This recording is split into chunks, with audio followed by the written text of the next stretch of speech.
الحلقات تحفظني بآيات من القرآن هي الحلقات ایک خاتون ایک مولوی صاحب کے پاس گئیں۔ مولوی صاحب کوئی ایسا تعویذ لکھ دیں کہ میرے بچے رات کو بھوک سے نہ رویا کریں۔ مولوی صاحب نے تعویذ لکھ دیا۔ اگلے ہی روز کسی نے روپوں سے بھرا تھیلا ان کے صحن میں پھینک دیا۔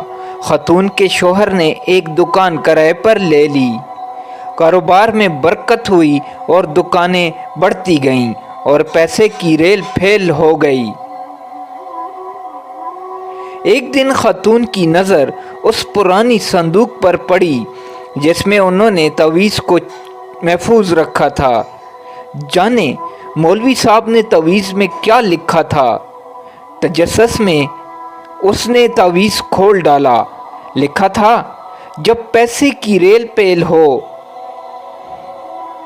تو سارا پیسہ تجوری میں چھپانے کے بجائے کچھ ایسے گھروں میں ڈال دینا جہاں رات کو بچوں کے رونے کی آواز آتی ہو۔